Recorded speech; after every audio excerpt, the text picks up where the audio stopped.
piloto experto, como decíamos, en factores humanos, hace un análisis y una similitud, establece una similitud con lo que son los eventos críticos en aviación y termina creando lo que hoy se llama CRM o gestión de recursos en crisis, adaptado a la medicina, y crea una fundación que hoy todavía sigue vigente para transformar la medicina en una medicina más segura. Pudieron transformar ese dolor, ¿no?, en una construcción, en algo positivo para la sociedad.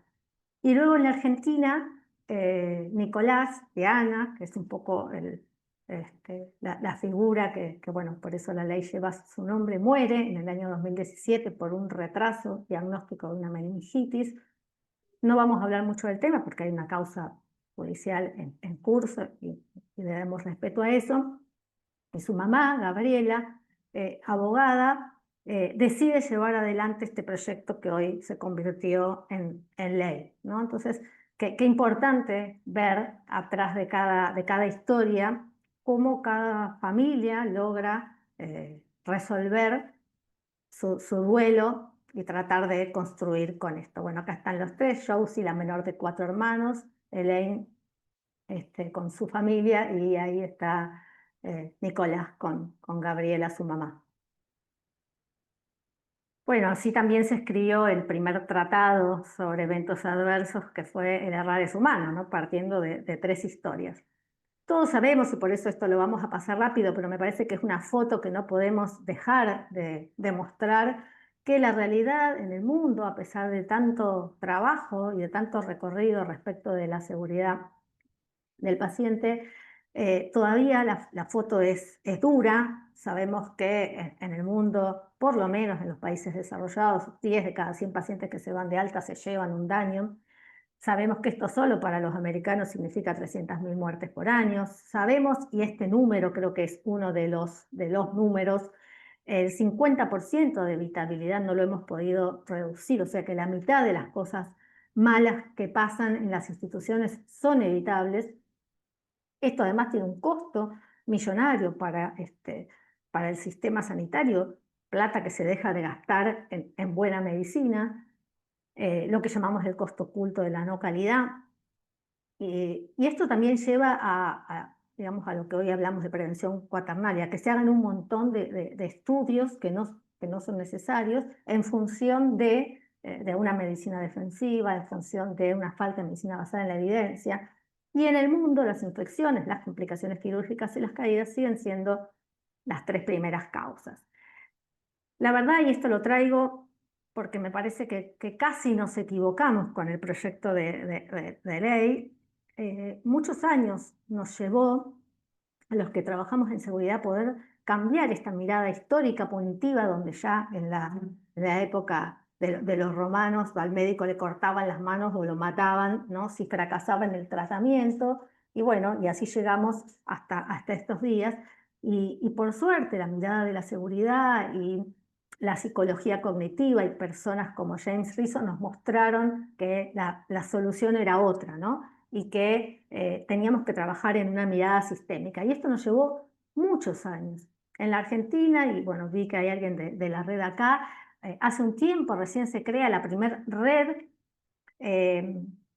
que busca tener datos propios de la región, y hoy ya tenemos más de 70 instituciones en la red de GTT, para los que no sean médicos y no estén en tema. Los Global Trial Tools son una herramienta estandarizada de búsqueda de eventos en las historias clínicas, que hoy nos permite decir, bueno, en la Argentina estos son los números, ¿no?, que hasta ahora no teníamos. Y lo pongo porque me parece que en la reglamentación sería importante que estos indicadores de calidad, de monitoreo de la seguridad, que están estandarizados, que los usa el mundo, bueno, oficialmente los empecemos a usar nosotros.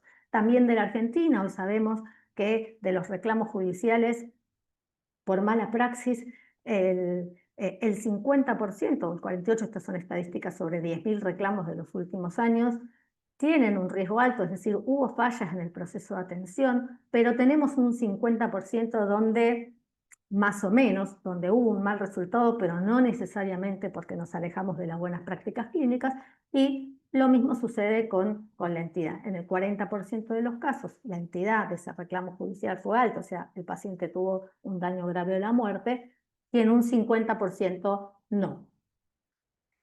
En la Argentina tenemos una alta judicialización de la medicina, con alto impacto para las instituciones y equipos de salud, con mucho abandono de la profesión, estrés postraumático y situaciones muy complejas, incluido el síndrome judicial en el equipo de salud, totalmente desatendido a la fecha.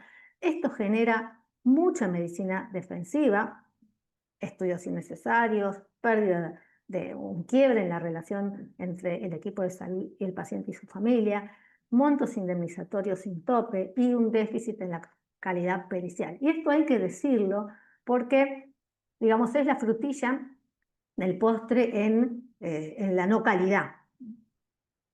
También tenemos en la Argentina, y esto hay que decirlo, una situación muy compleja en lo que es el equipo de salud desde el punto de vista de la fuerza laboral, con unas tasas de agotamiento, pluriempleo y burnout muy altas, que por supuesto atentan contra la calidad y la seguridad.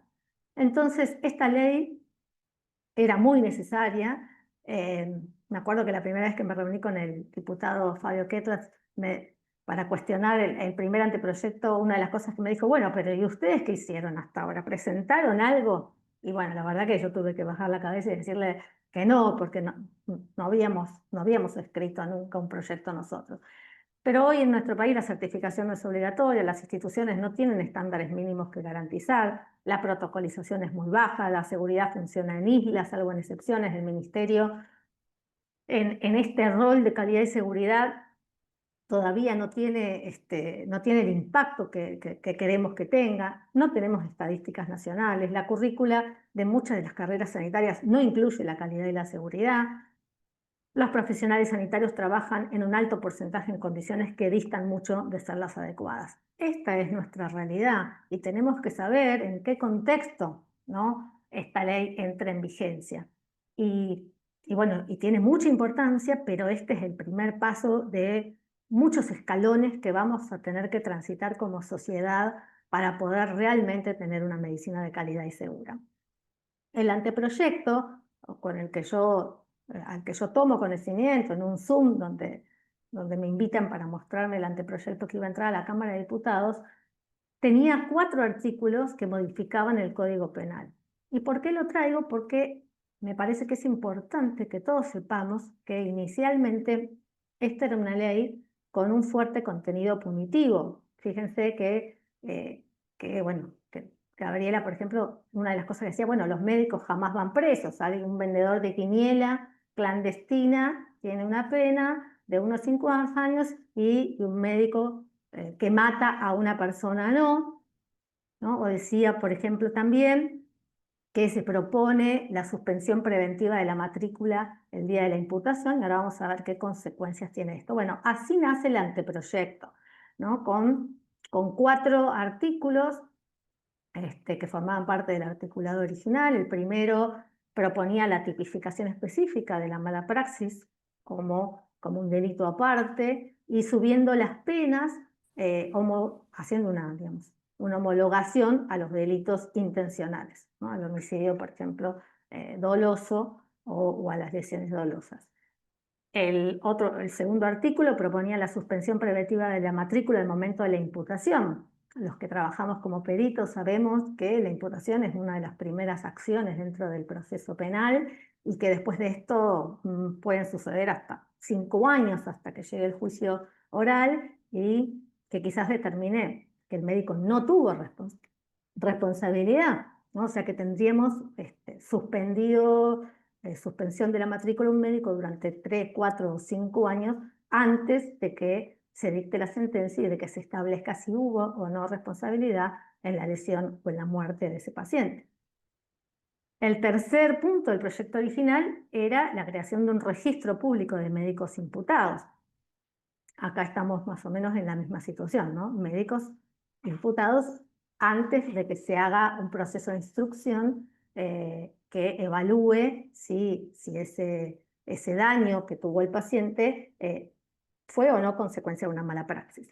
Y por último, hablaba de la asistencia económica a las víctimas para afrontar el juicio, que a mí me parece que es algo muy positivo y por lo que en algún momento algo que se debería abordar, pero también se debería abordar el problema de la asistencia al profesional sanitario, ya que como vamos a ver en un ratito, hoy los seguros de responsabilidad civil son justamente seguros de responsabilidad civil, ¿no?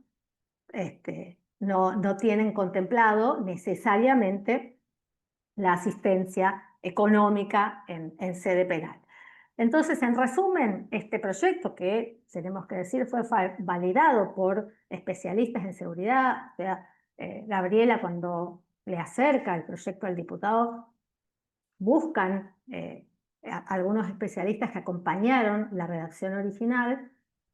La conducta temeraria que pretendía sancionar este proyecto ya está prevista en nuestra legislación. De hecho, tenemos cárcel efectiva para algunos médicos, donde cuando la justicia entiende que hubo dolo eventual, bueno, lo juzga de esta manera con una cárcel que puede llegar a ir hasta 25, una sentencia que puede llevar hasta 25 años de cárcel. Con procesos de años, todo médico imputado, como decíamos al principio de la instrucción, no podría ejercer su profesión, y esto yo entiendo que se trata de una pena anticipada. Lo mismo con el registro público de médicos imputados, una condena social antes de que haya una condena judicial.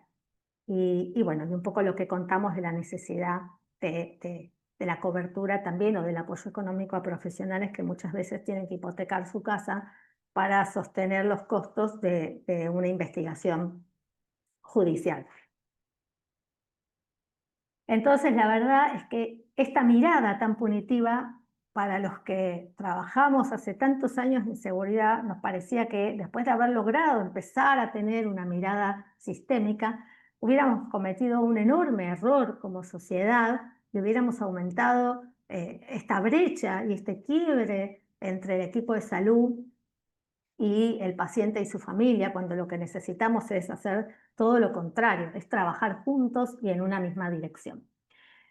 Bueno, el anteproyecto tuvo sus cambios y llegamos a esta ley, la ley 27797 del 25, ley Nicolás de calidad y seguridad sanitaria, que tiene un ámbito de aplicación para todos, tanto la seguridad social, el sistema público, el sistema privado, y que finalmente tiene 8 capítulos. Ahora vamos a analizar un poquito cada uno y cómo humildemente yo creo que tendríamos que intervenir en la reglamentación. Estos son los capítulos. Del primero vamos a hablar poco, tiene que ver con los objetivos de la ley, creo que ya están claros. Algunas definiciones, que si bien no vamos a hablar de esto, me parece que es importante que la ley haya comenzado con una taxonomía, porque es importante ponerle el nombre a las cosas. Bueno, ¿qué es un incidente? Un incidente es un desvío del proceso de atención que puede o no generar un daño. ¿Qué es un evento adverso? Daño efectivo en el paciente. ¿Qué es un evento centinela? Bueno, hay una serie de definiciones que es importante que estén en el marco de esta ley.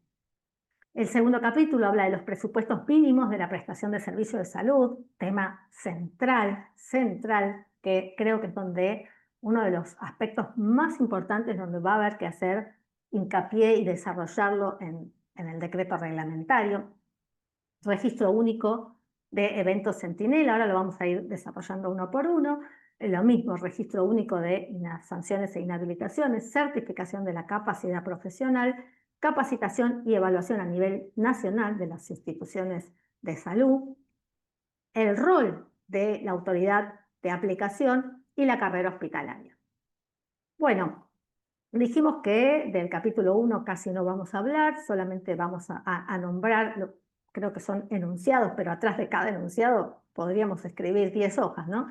Establece la calidad y la seguridad y la atención centrada en la persona como un derecho, establece la necesidad del cambio cultural, del trabajo en una mejora continua, estandarizada, la enorme necesidad que tenemos como institución, como organizaciones sanitarias, de tener mayor protocolización, que hoy queda a criterio individual de cada organización, la incorporación de herramientas tecnológicas, la disminución del daño evitable, que decimos que está en un 50%, y por suerte pudimos incorporar, a mí me hubiera gustado que con un poco más de énfasis, pero bueno, está la necesidad de cuidado del marco de trabajo del equipo de salud. Creo que si hay algún mensaje que la pandemia nos dejó es que no hay pacientes seguros si no hay trabajadores seguros. Entonces, hoy cuando tenemos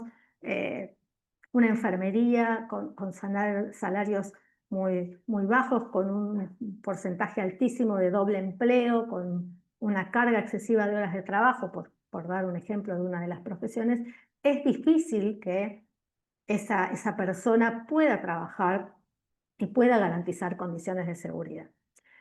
Bueno, dijimos que el capítulo 2 se dedica a los presupuestos mínimos y estos son los enunciados.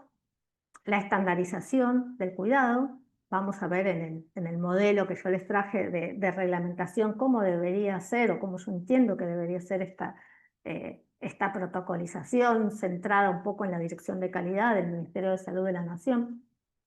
El monitoreo de los indicadores de seguridad, el diseño de un programa de evaluación de las instituciones con condiciones mínimas que deban estar garantizadas para que una institución pueda estar abierta y recibir pacientes.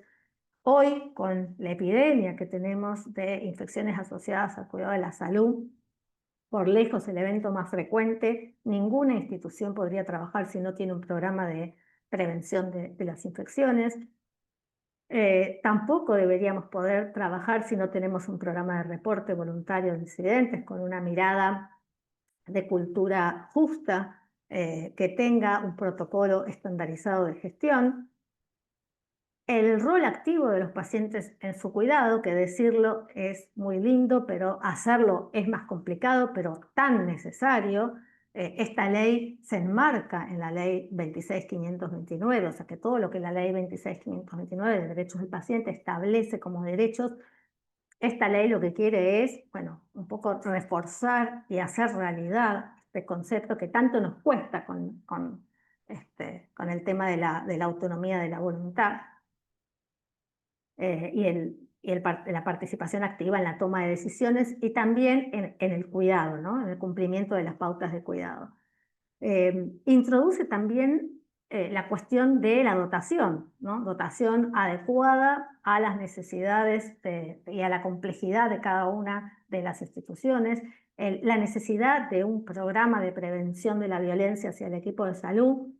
Y de tiempo, estos tres últimos aspectos tienen relación con esto que decíamos de el cuidado del equipo de salud, tiempo protegido y remunerado para capacitación específicamente, pero yo creo que tiene que ser para capacitación también en cuestiones técnicas del equipo de salud en contenidos asociados a la cultura de la seguridad. El capítulo 3 establece el RUDEC, el Registro Único de Eventos Centinela. Lo establece asociado al CISA, nuestro sistema de epidemiología, donde hoy cargamos un montón de otros eventos. Define al evento centinela.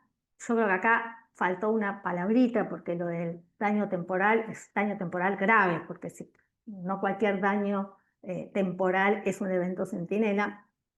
Y establece la necesidad de este registro con confidencialidad de la información y aprendizaje compartido. La reglamentación va a tener que claramente darle forma, porque esto es un enunciado bastante abstracto, que bueno, ahora cuando veamos la reglamentación lo vamos a ver. Luego entramos en el capítulo 4 con un registro único de inhabilitaciones y sanciones. Esto es muy importante porque nosotros tenemos hoy médicos que de pronto tienen una sentencia condenatoria y están inhabilitados para trabajar en Buenos Aires y se los encuentra trabajando en Salta o en Neuquén, ¿no? O al revés. ¿Por qué? Porque no hay un registro que se revise y donde estén todos los médicos o todos los profesionales de la salud que han tenido una sentencia y que por alguna razón están inhabilitados y se terminan matriculando en otra región, en otra jurisdicción. Entonces, Esto quizás es más fácil de reglamentar, pero bueno, hoy hasta esta ley era un pendiente. Con respecto a la certificación, nuestro anteproyecto tenía algunas cuestiones más concretas. Acá en el articulado quedó como una definición más abstracta, pero bueno, este es un poco el objeto de la ley, poner todo sobre la mesa y luego que con la reglamentación la rueda empieza a correr, ¿no? La certificación como un sistema de valoración obligatorio de competencias y requerimientos de las distintas especialidades y de destreza cuando la especialidad requiere una destreza técnica, que esta certificación esté en el registro único de profesionales, que sea información pública, que se pueda consultar, que sea de vuelta interjurisdiccional y que también garantice que al profesional que por distintas cuestiones no puede cumplir con este estándar, se le pueda reasignar ante una limitación física, por ejemplo, otra tarea que no sea condición de despido. Con respecto al capítulo de capacitación del personal sanitario, la ley establece que la capacitación sea obligatoria para todo el personal de la temática derechos del paciente, calidad y seguridad, que se incorpore al sistema o a la currícula de las residencias médicas y que el brindado de estas capacitaciones quede registrado y esté controlado por la autoridad de aplicación y que haya un registro en el REFEPS, en el Registro Único de Prestadores de Salud. Bueno, esta diapo es la antidiapo por todo el texto que tiene, pero me parecía importante compartir el rol que le da la ley a la autoridad de aplicación, ¿no? Y que esto va a ser central para el cumplimiento y para que la ley se convierta en una realidad. La rectoría y gobernanza de todo esto, yo creo, esto es una opinión personal, por supuesto, creo que todo lo que viene de acá en más es opinable y es lo que yo pienso que debería ser la reglamentación, que la dirección de calidad, que venía trabajando mucho y que ahora retomó un poco de vuelta este rol, tiene que tener la rectoría al Ministerio de Salud a través de la dirección de calidad, a través de la red de federal que ya existe hoy, ¿no? Porque acá en el punto G habla de conformar una red federal de calidad y seguridad, pero bueno, hoy tenemos una red. Lo que hay que hacer es consolidarla, hacerla crecer y creo que hay que incluir el ámbito privado, porque esta red hoy es de hospitales públicos. Fortalecer la capacidad regulatoria, bueno, un poco ya lo dijimos, desarrollar consensos de políticas sanitarias. Fíjense el rol tan importante que le da a la autoridad de aplicación. Establecer, esto es central, un marco de estándares mínimos que garanticen los procesos de certificación del compromiso de calidad de las instituciones y que esto no sea optativo. La dirección de calidad comenzó con esto, hubo muchísimas instituciones públicas y privadas que se sometieron a la evaluación y que hoy tienen su diploma, pero esto fue inicialmente, creo que estuvo bien que así sea, con carácter optativo. Promover la incorporación de contenido de calidad y seguridad en las universidades, dentro del Consejo Federal de Educación, creo que es un pendiente muy importante. Y bueno, por supuesto que la autoridad de aplicación va a tener que monitorear y evaluar el cumplimiento de la ley y establece también este capítulo la necesidad de elaborar un informe público bianual de, bueno, qué pasó con todos estos enunciados, en cuánto fuimos pudiendo subir uno a uno los peldaños.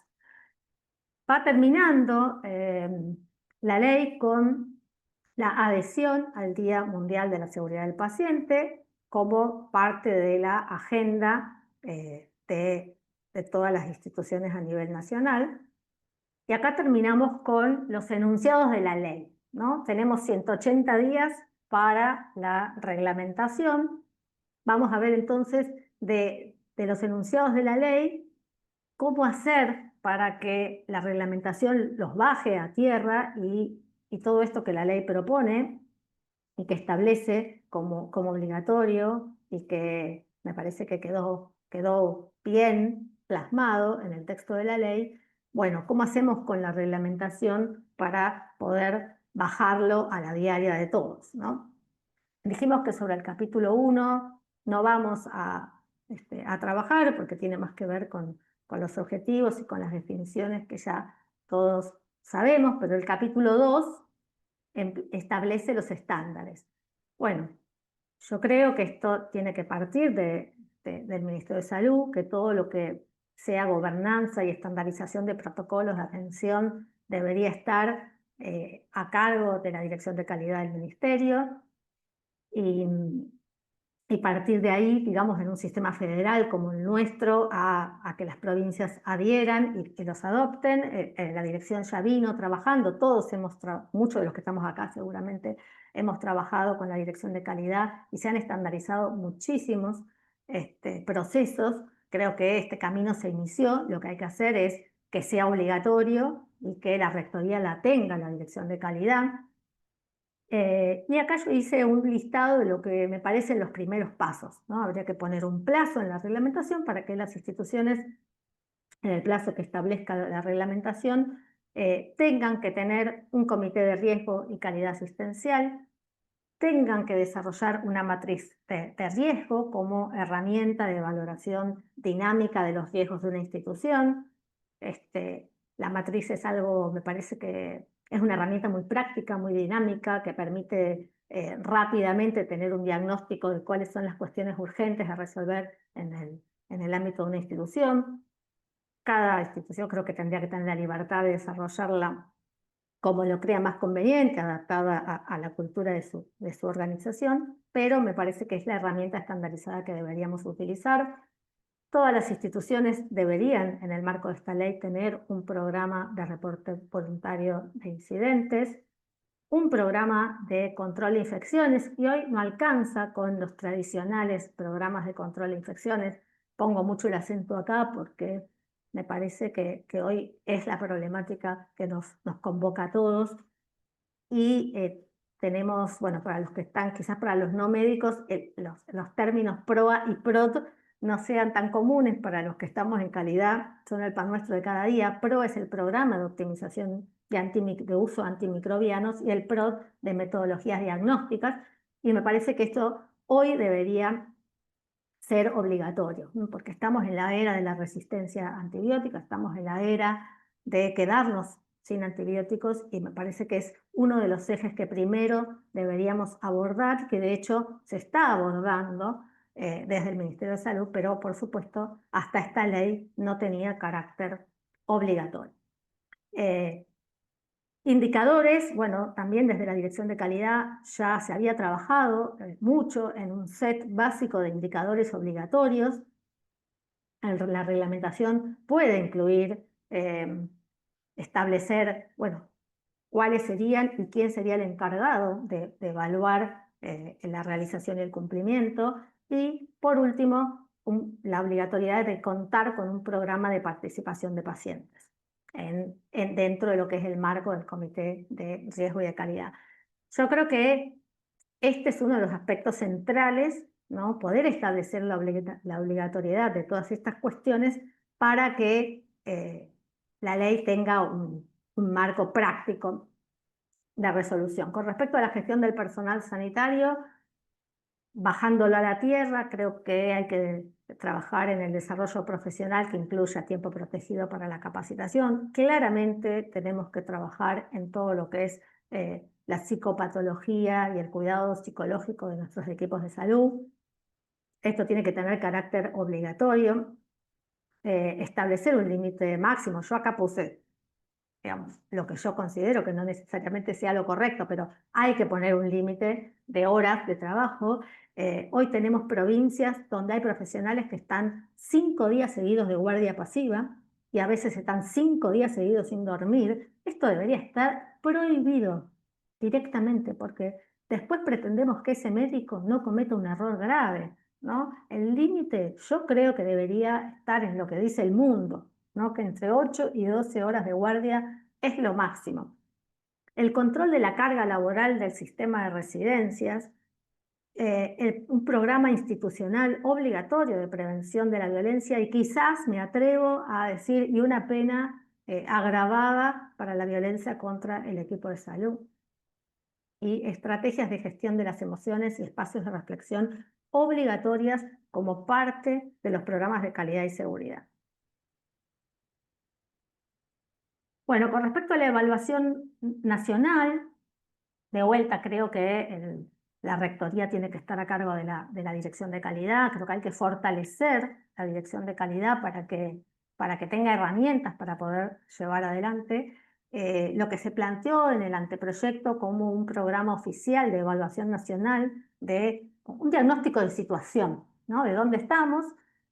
Yo puse el plazo de 2 años porque es lo que habíamos marcado en el anteproyecto, pero creo que la reglamentación tiene que establecer el plazo para que se haga un muestreo representativo federal a nivel público y privado sobre las condiciones de la práctica sanitaria, y que una vez finalizada esta evaluación de estado de situación, se haga un informe público de cómo estamos, ¿no? Y hacia dónde y cómo deberíamos estar, ¿no? O cuál es el primer paso para salir de la situación actual. Con respecto a la carrera hospitalaria, algo que también teníamos en el anteproyecto, es, bueno, primero que esté reglamentada, que sea obligatoria en todas las jurisdicciones y que haya participación del registro de prestadores y concurso obligatorio con un informe donde se tengan en cuenta todas estas cuestiones de formación y de capacitación y de certificación que ahora lo vamos a ver un poquito más adelante. Con respecto al RUDEC, la verdad que yo veo difícil la implementación si no hay un marco de protección legal de la información del programa. Yo planteé en el anteproyecto, finalmente eso que quedó para la reglamentación, la necesidad de la protección legal, como tienen la mayoría de los países que trabajan seriamente en calidad y seguridad, la protección legal de la información contenida en los programas de reporte voluntario de incidentes y, por supuesto, en un programa como este tan ambicioso de registro público de eventos Centinela, para que la verdad la información sea transparente y los reportes se hagan, ¿no? Tienen que estar protegidos por ley. El sistema, la ley propone que la carga sea en el CISA, que me parece adecuado, pero debería ser un sistema anonimizado, con una taxonomía establecida, adaptada. Y acá es donde yo les planteaba que creo que más allá de los eventos Centinela, que no son un indicador, digamos, de calidad, porque, bueno, es un dato de calidad, pero no es un indicador, porque obviamente no hay una tasa. Tenemos la tasa de los reportes que se hagan, pero que no necesariamente van a ser todos los reportes. Sabemos que los programas de reporte voluntario de incidentes en el mundo más o menos detectan el 10% de lo que pasa. Entonces, creo que esto se debería complementar con un registro nacional de GTT, de Global Trigger Tools, donde tengamos la tasa nacional de eventos adversos, de eventos cada 100 egresos, de eventos por 1000 días cama y de porcentaje de pacientes que se van de alta con un evento adverso opuesto, o sea, con un daño generado por el equipo de salud. Para mí, el gran número es el de los GTT, creo que hay que ir hacia ahí, y sí complementado con el registro de eventos Centinela. Pero yo en la reglamentación pondría más acento en este punto. Con respecto al registro unificado de sanciones e inhabilitaciones, es clave el tema interjurisdiccional. El plazo, la ley lo deja para que lo establezca la reglamentación. Yo creo que debería ser un plazo bastante corto. Las autoridades responsables de la matriculación previo a matricular deberían consultar este registro y estoy totalmente de acuerdo con que la información sea pública y accesible. Esto lo va a tener también que establecer la reglamentación de la ley. Con respecto a la certificación, yo acá les traje algunas cosas que habíamos debatido que finalmente quedaron para la reglamentación, no quedaron plasmadas en el texto de la ley, ¿no? Cada cuánto el sistema de validación o de certificación, bueno, la ley establece que es obligatorio, creo que el plazo, yo lo puse en 10 años, pero bueno, esto es algo obviamente a discutir, pero debe haber un plazo establecido por ley, de las condiciones físicas y estado cognitivo, pero que después, a partir de determinada edad, se va a tener que obviamente acortar, como nos pasa con el registro para conducir, ¿no? Para manejar. Y me parece muy importante que la reglamentación establezca la simulación obligatoria en las especialidades que requieren destreza técnica, como la cirugía y la anestesia.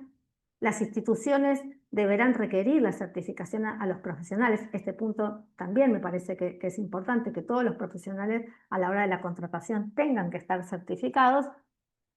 Y habíamos planteado en el anteproyecto un plazo de, primero se había dicho 5 años, después quedó en 2, de la creación de un mecanismo de acreditación institucional acorde a los estándares, donde está incluido que solamente la institución pueda contratar profesionales que estén certificados. Por supuesto que va a tener que correr agua durante bastante tiempo hasta que se establezca todo el programa de certificación, y esto va a tener que venir después, porque obviamente hoy por hoy, si no, no habría profesionales. Con la baja tasa que tenemos de certificación, no habría profesionales para contratar.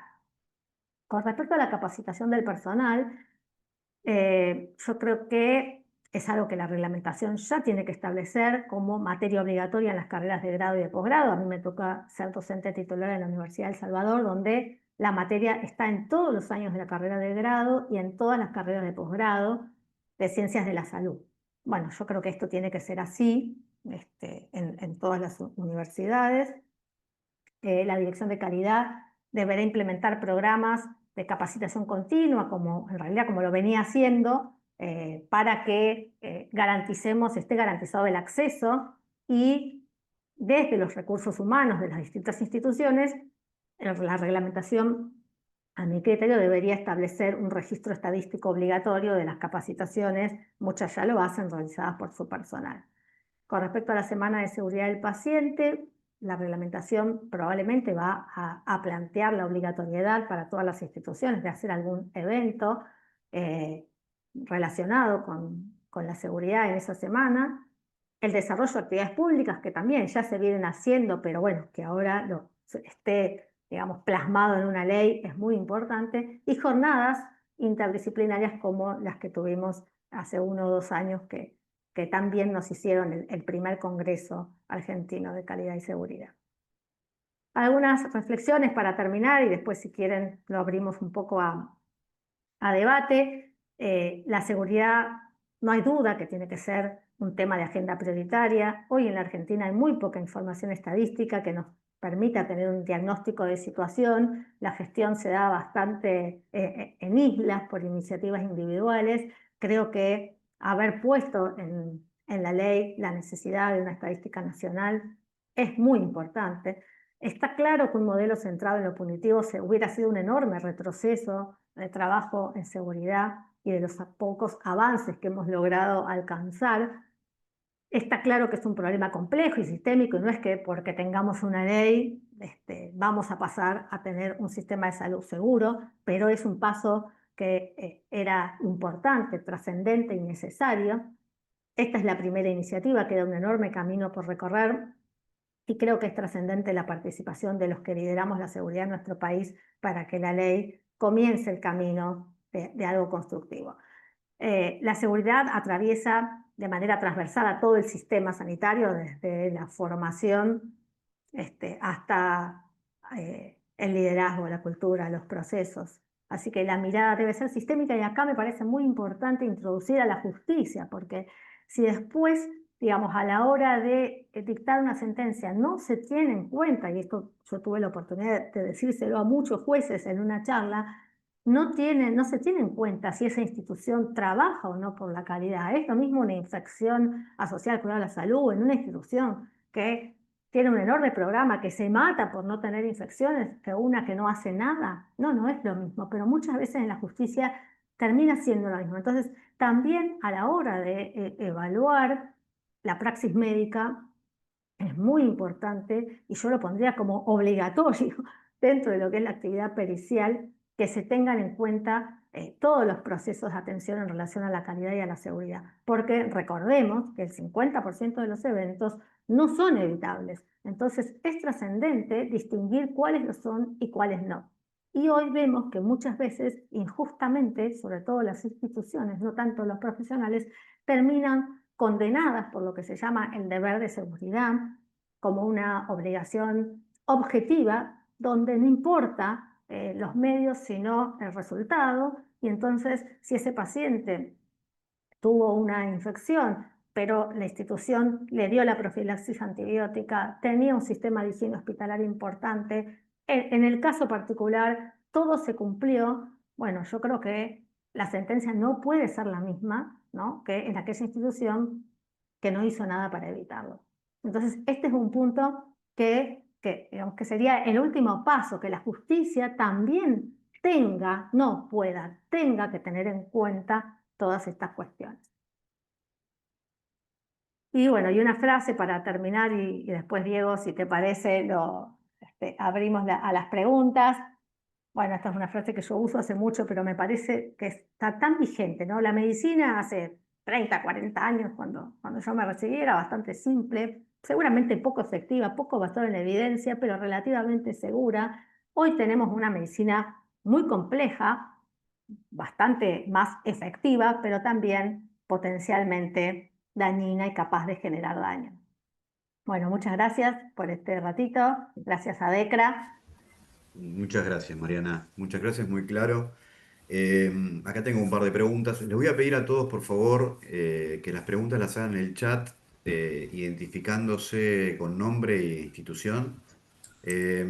Lucía Irigo, de Sanatorio Allende, dice, leyendo las definiciones de la ley, no logro comprender la distinción entre evento centinela y evento adverso no prevenible. Perfecto. Arrancamos por ahí, está bueno. Bueno, como yo les decía, incidente es el conjunto más grande, hablando de conjunto, ¿no? Donde desvío de atención que puede o no generar un daño. Si se genera un daño efectivo, hablamos de evento adverso. De estos eventos Perdón, adversos, Mariana, perdón. Les pido a todos, por favor, que mientras tanto mantengan el micrófono apagado porque si no se escucha el ruido de fondo y no se escucha la respuesta. Gracias. de estos eventos adversos, la mitad van a ser evitables y la mitad no. Esa sería la primera definición. Un subgrupo de estos eventos adversos van a ser eventos centinela. Yo creo que ahí, lamentablemente, en algún momento se alteró la definición y no quedó del todo correcta la de la ley, ¿no? Porque el evento centinela es aquel evento que genera grave discapacidad o muerte, o sea, no todo el evento adverso, evitable o no evitable, es un evento centinela. La condición para que sea centinela es que genere un daño grave o la muerte, ¿no? O, y esto tampoco lo dice la ley, pero es muy importante, o que hubiera tenido la capacidad de hacerlo. Quizás eh, el evento se evitó, ¿sí? Pero si hubiera ocurrido, hubiera generado la muerte del paciente, bueno, eso sigue siendo un evento centinela. Entonces, está en el marco de los eventos adversos, está incluido en el conjunto de los eventos adversos, el evento centinela. No sé si fui clara. Sí, para mí sí, fuiste clara. Después te pregunta Walter Gersteimer del Ministerio de Salud en Neuquén. Está pensando cómo sería la carga o notificación de los reportes en CISA, ya que el sistema asocia permisos o personas según su intervención. Sí, bueno, hoy nosotros cargamos, todas las instituciones cargamos un montón de cosas en el CISA, ni hablar en el COVID, que cargábamos todos los casos, teníamos ahí gente contratada nada más que para cargar los casos.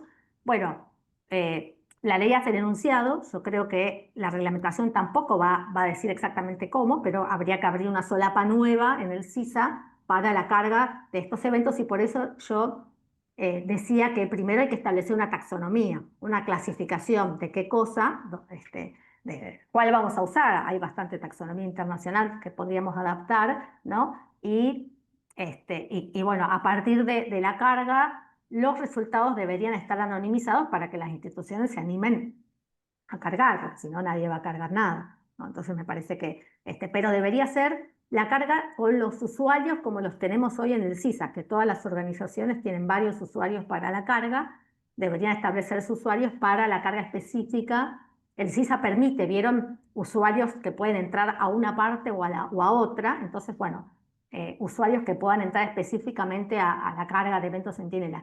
Y yo creo que ahí hay que incorporar los tres indicadores de GTT en algún momento.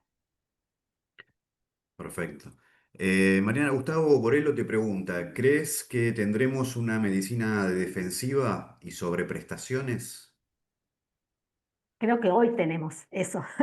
Creo que justamente porque no tenemos ningún tipo de protección, me parece que hoy vemos todos los días mucha medicina defensiva. Creo que a eso apunta también lo de la prevención cuaternaria, pero que es un camino larguísimo. Por eso yo profundamente creo que si no resolvemos el tema de la judicialización, de que las cuestiones de la falta de calidad terminen en la justicia, esta brecha no la vamos a poder acercar y cada vez va a haber más medicina defensiva, ¿no?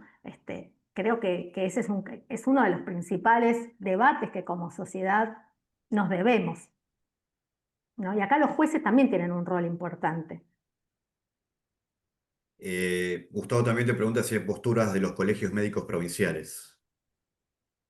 He hablado más con las sociedades científicas. De hecho, después del primer anteproyecto, yo puse en contacto al diputado con las principales sociedades científicas, porque me parecía que tenían que participar y no habían participado del anteproyecto. Por favor, los Eh, micrófonos. con los colegios, yo particularmente no he tenido, no tuve diálogo. Seguramente la comisión que estuvo trabajando lo tuvo, pero yo no lo sé. Rubén Bernuccio te pregunta, bueno, te felicita por la presentación. Pregunta sobre la aptitud profesional. ¿Alcanza la verificación a los 75 años de la capacidad cognitiva y física del médico, sobre todo en especialidades quirúrgicas? ¿No deberíamos plantear un corte previo? Sí, en realidad en el anteproyecto nosotros habíamos puesto una serie de números. Yo acá lo traje como, esto yo les decía, es personal, ¿no? No quiere decir que la reglamentación vaya a salir así. Probablemente con las cuestiones técnicas sí, porque yo creo que en realidad la obligación de pasar por el centro de simulación debería ser periódica como parte de la certificación, ¿no? Entonces, si certificamos cada 10 años, vamos a estar pasando a los 30, a los 40, a los 50, a los 60, todas las especialidades. Esto de vuelta, ¿no? Es opinión personal, esto no está en ningún lado, yo creo que debería estar incorporarse a la reglamentación. Todas las especialidades que tengan habilidades técnicas de destreza, como cirugía y anestesia, deberían, para certificar cada 10 años, pasar por el centro de simulación. Y eso lo digo con mucho conocimiento de causa por trabajar mucho en el centro de simulación, ¿no? Me parece que es trascendente. Entonces ahí, Rubén, no sé si fue clara, pero entonces cada 10 años tendríamos al médico pasando por el centro de simulación. Otra pregunta. Martín Winterholler. ¿Qué valor jurídico podría tener la existencia o ausencia de un reporte en el RUDEC al momento de analizar una posible mala praxis? Bueno, por eso yo creo que si esto no está protegido por ley, no sirve, nadie va a cargar nada, ¿no? Con el nivel de exposición que tienen hoy los profesionales y las instituciones a los medios y a la justicia, creo que la brecha todavía es grande y no va a haber reportes, y menos como se planteaba originalmente, donde hay que cargar los datos de la institución, etcétera. Yo creo que tiene que haber, para que realmente podamos hacer una transformación, tiene que haber un sistema de protección de la información contenida en los programas. Y te consulta si el RUDEC puede convertirse en un nuevo insumo probatorio en causas judiciales. No, bueno, por eso, si está protegido por ley, no puede ser utilizado en un juicio. Ok. Marcelo Torres.